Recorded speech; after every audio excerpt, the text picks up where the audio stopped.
Wednesday, December 13th, 2023, and the time is 5:31 p.m. Linda, if you could do the roll call, please.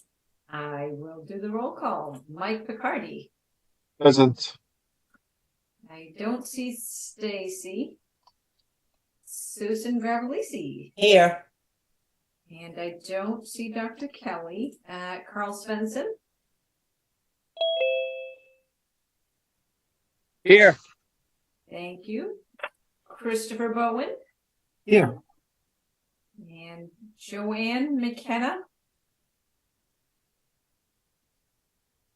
I just wanted to make sure I have a random cell phone number. Rich Viscay. Absent. Don Cermella. Absent. Nick Rystrom. Here. Jerry Visconti. Here. And Mayor-elect Patrick Keefe. Here. Excellent. Excellent. And also, Linda, we do have one person that's unidentified, if they could identify themselves. You're talking about Wilson or? There's just a phone number on the bottom. Not sure if it's public participation or one of our members. Actually, let me check. Hold on one second. I did get, that is 9565. That is Christy Lyons. Christy from Consigli. Yep. Okay, great. Just want to make sure that everyone's identified on. Yep. Sorry, Christy, I forgot. She emailed me earlier stating that she was going to call in from that number, and I completely forgot. Okay, thank you. All right. Okay, we have some housekeeping items to start with today. We have our meeting minutes from our last meeting, which was November 15th, that were sent out in your meeting packet. And looking for a motion to approve the meeting minutes. Motion to approve. Second. Thank you very much. And I will do a roll call for approval of meeting minutes from the November 15th meeting, starting with Mike Picardi. Yes. And Susan Gravellisi. Yes. Carl Svensson. Yes. Thank you. Christopher Bowen. Yes. And Nick Rystrom. Yes. And Jerry Visconti. Yes. And Mayor-elect Keefe. Yes. Very much. Next up, we have November invoices, and I can actually let me share the screen so it's a little bit easier to go through them. And we have 3 invoices to approve from November. All 3 invoices are totaling $127,236.40. We typically do these separately, so I will start with Left Field's invoice number 34 for feasibility services for November 2023 in the amount of $21,000. Motion to approve Left Field's invoice number 34 for $21,000. Second. Thank you very much. And starting with roll call for Mike Picardi. Yes. Susan Gravellisi. Yes. Carl Svensson. Yes. Christopher Bowen. Yes. Nick Rystrom. Yes. Jerry Visconti. Yes. Mayor-elect Patrick Keefe. Yes. Thank you. Next up on the list, we have Perkins Eastman's invoice number 33 for services for November in the amount of $80,796.40. Motion to approve Perkins Eastman invoice number 33 for $80,796.40. Second. you. And for roll call, Mike Riccardi, Yes. Susan Gravellisi, Yes. Carl Svensson, Yes. Christopher Bowen, Yes. Nick Rystrom, Yes. Jerry Visconti, Yes. and Mayor-elect Patrick Keefe. Yes. Thank you. And last but certainly not least, we have Consigli's invoice number 11, which is for pre-construction services for November 2023 in the amount of $25,440.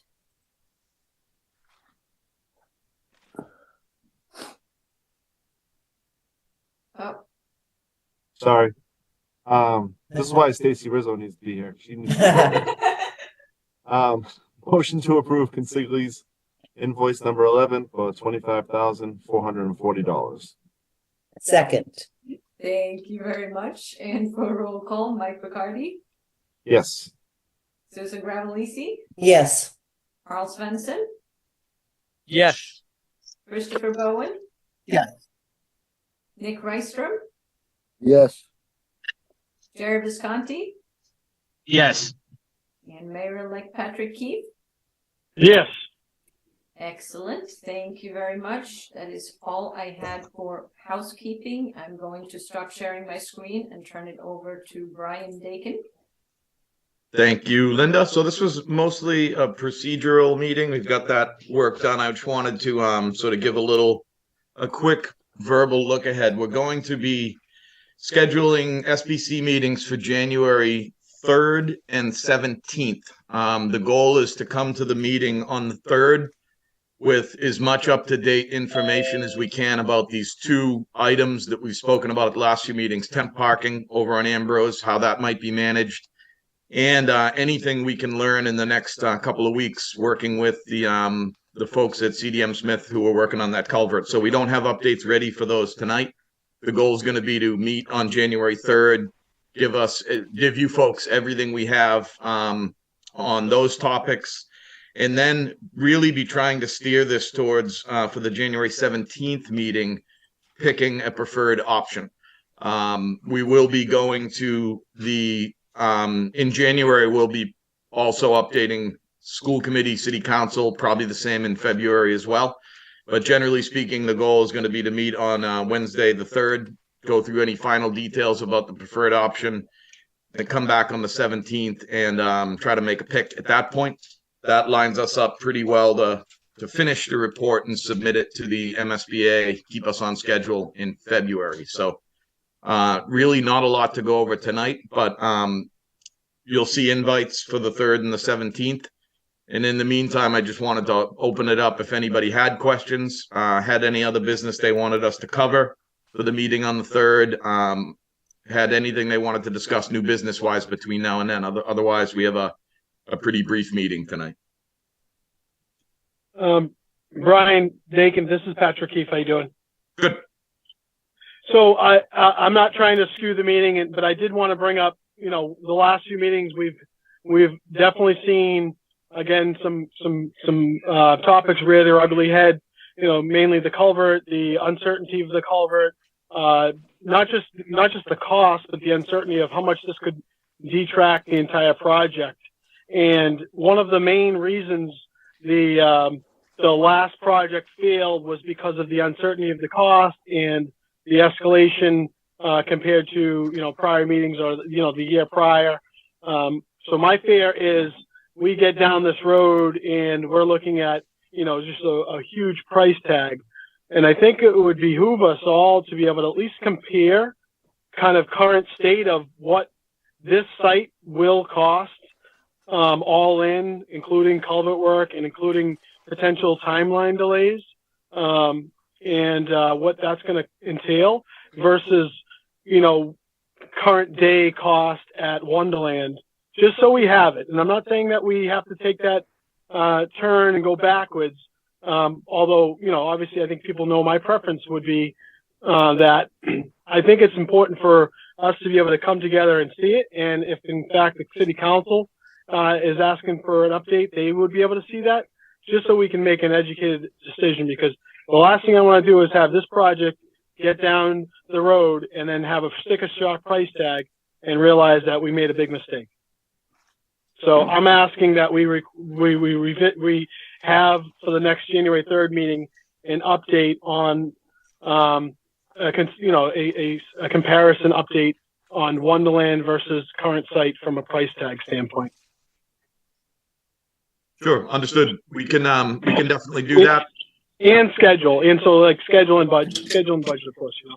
Yep, that's what I was going to mention, Mr. Mayor. We'll do some work on just laying out the schedule, updating the schedule, updating the numbers. We keep in mind we did a schematic design estimate on Wonderland last year. We'll adjust a few numbers so that they're in concert with the estimating numbers for the existing site that you've already looked at, and we can compare them all on January 3rd. If that, I think that would be the will of the committee. That's definitely something we can do.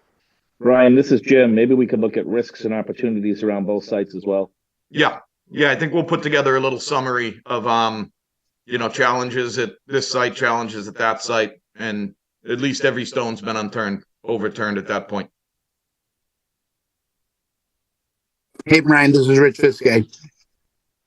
That Yep. timeline for A versus B, Wonderland versus current site, is also important from a financial perspective, because the fiscal years that debt service hit may be different from one to the other. So I think even a rough timeline, if one does not align with the other, it would be nice to know what those timelines would be as far as at what point do we have to bond for these particular phases of the construction. So I think in that whole thought process, we should look at the timelines of A versus B, whether one may take longer versus the other, and what these implications would be. Yep, that's a good point, Rich. Well, I know between you and us, we've probably looked at a dozen different flavors of cash flows, but we'll update a cash flow for both of the options, because they will be different. Keep in mind the existing site's a little more phased out because we have to knock down the old building, build the fields. Wonderland, you can sort of do it all at once. So the cash flows look a little bit different. We'll include that in the package for January 3rd. Yeah, and it doesn't have to be too specific, but just general terms, on a fiscal year to fiscal year, it would be there could be some pros and cons to how that shakes out with regard to bonding, and how we can plan for that debt service from one fiscal year to the next. Understood. And a lot of the stuff's over my head, but I did see an article earlier today that perhaps interest rates might lower next year. So I know that's always been a challenge, but regardless of the option, that's probably good news if it does happen. Excuse me, Linda, and I don't mean to interrupt, Brian. I just want to make note that we do have a public participant that has their hand raised, and I just want all of the public participants to know that we're not ignoring you. We love having you here and participating, but we have to wait until the section 4 public comment. So Wilson, you will be the first one during public comment. I just wanted you to realize that, I wanted you to know that we're not just ignoring you there. Thank you, Susan. Thank you very much. Thank you. Any other sort of input from the committee or advice on what you'd like to see on January 3rd? Sort of a final, put it all up on the wall, compare everything here? The suggestions by Mayor-elect Keefe and Mr. Viskey are great, because those timelines are going to make a huge difference. Brian, just one more comment. I know in the previous meetings I've asked about the pros and cons of going up to a 6-story building, and I know that some of the numbers show that may be more expensive versus the other, but I still think it's a relative conversation, just especially at the current site where I believe the size of the footprint of the building would have some bearing on overall costs, especially if we're butting up against culverts and such. So just would like a little bit of a drill down on what the cost increase may be relevant to, and just a little more information on the pros and cons of a higher building. I know academically there may be some challenges as well, but just wanted to remind you that I'd like to see what those pros and cons are in the costs as well. Got it. Yep. We'll make that one of the areas of detail we hit on the 3rd.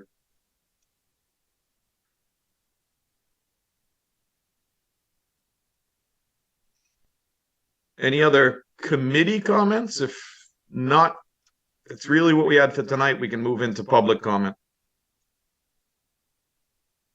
Going once for committee? Okay. If there are none, we'll go to public comment. And I know, Wilson, you're in first. Just name and address for the meeting minutes record, please. Sure. Thank you, Brian. Good evening, everyone. Charles Sweeney Ave in Riviera.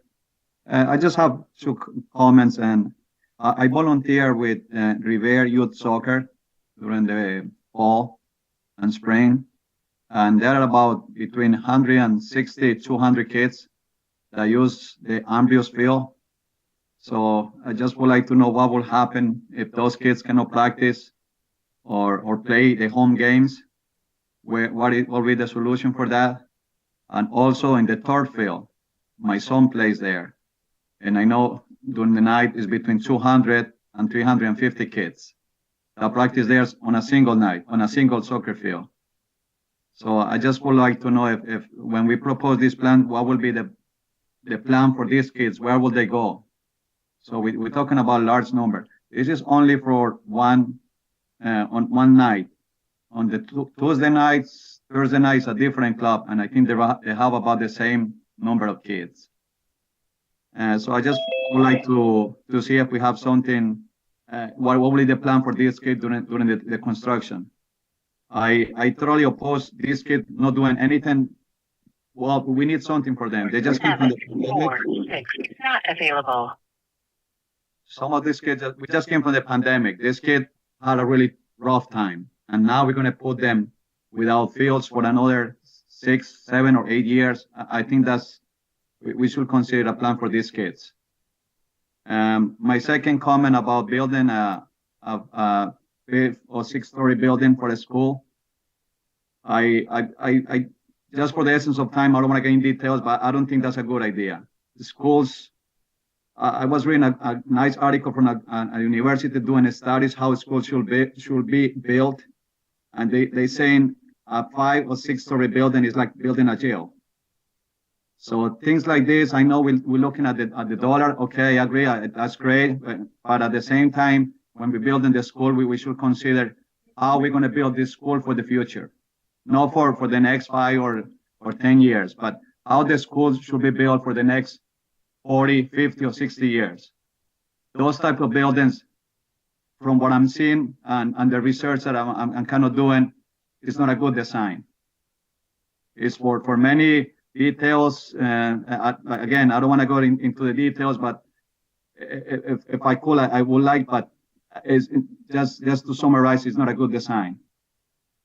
You guys are the experts, but that doesn't help the new generation schools. The schools have been built this way for the past 100 years, and it hasn't changed, and it started to change, where you want more like open space, similar to what it was proposed on the Wonderland. At the beginning, I was opposed to the Wonderland, but now when I got informed, I got educated, I find that I was wrong, and now that's why I'm kind of pushing forward to Wonderland, because of the type of layout for the school and also the fields. I just want to leave it there just for essence of time, but just please, the soccer fields, and just please look into building a 5 to 6-story building is not a good design from what I'm seeing. Thank you. Thank you. Appreciate it. I think a few of those topics we'll naturally touch on for the January 3rd meeting, because some of them definitely come in as a comparative if we're looking at Wonderland versus this site. The schedule update we've showed the committee in the past more or less is showing the existing site fields being offline from next winter through fall 2029. So it's a good 5-year stretch. That is one of the big comparatives to Wonderland. Wonderland, we wouldn't need to touch any of those fields. So, and we will be talking with Rich's request about some of those differences between 4, 5, and 6. So I think we can naturally touch upon that And I would request you tune into the January 3rd meeting for a little more information. Mhm. Thank you. I think we have Karen hand up. Name and address for the record, please. Hi, Karen Martineau, 96 East Mountain Ave. I've been following you guys and going to the city council meetings on this high school as I am, right, it abuts my backyard, and that's where they want to build the new high school. I know this isn't your, guys' problem, but I've got to be taking it up with the city council, hopefully when the new board comes in January. But just living here on this street I grew up on the street 60 years ago, and I have a house now 2 doors away from where I live, 35 years. Trying to get home the other day was a nightmare. The parking, they're starting to park in front of our houses, on the sides. I couldn't get through Broadway, couldn't get through the high school. So now, I mean, like I said, this isn't your problem. I will bring it up, at a city council meeting, but these are just some points I'm just trying to make with the parking. You just picture the construction down there, and with 2 schools being in session, and then them trying to build a 3rd school. It's a nightmare now. Now it's either going to make it a triple nightmare. And we already had Wilson talk about the fields. The fields are a big, big plus to the city, where these kids are on it 24/7. The lights I can see from my bedroom window. They're playing day, night, weekends. Like I said, where are these kids going to go? It keeps them basically focused, out of trouble and whatnot. I know when my son was doing Revere youth hockey and they closed the Cronin rink and they had to go to Everett, they lost a lot of kids, and a lot of kids lost interest. The other point is, I know there's a big deal about, Wonderland, let's leave it open, and, we're going to have apartments there and whatnot. We don't need any more apartments, because with apartments comes families, and families have kids, and kids need to go to school, and we don't have enough room. So, Wonderland just makes sense. I mean, it's just really going to be, I think, a problem. But like I said, I will voice my opinion again at city council meetings when and if they let us do that. Thank you. Thank you, Karen. Any other public comment? I'm not seeing hands up, but we'll do a going once. If there's any other public comment here?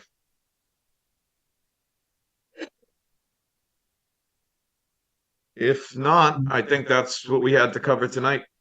Brian, I'd just like to just say one thing before we close. I just want to thank the participants from the public that did come and speak today. We really appreciate your voice. We want to hear your voices. We appreciate the fact that you will go to, the council meetings and voice your opinions to them. These have been our concerns all along, worrying about the residents, the abutters, the students learning on site while construction is on site, and the lack of fields for our kids, where there's very little green space in Revere. So we appreciate you coming here and voicing your opinions, and I hope that you do bring your voices to the council meetings. That's all I have to say. Thank you. Thank you, Susan. I think we all agree. It sounds like at our next meeting on January 3rd, we'll be able to have a little more information. So if the public wants to rejoin on the 3rd, more than welcome to. We would love to have you. I think otherwise we're just looking for a motion to adjourn. Motion to adjourn? Second. That's that. All right. Thank you, everybody. Have a great holiday if we don't speak. Thank you. You too. Thank you. Thank you, everyone. Night all. Merry Christmas. All right. Bye-bye. Thank you. Bye-bye.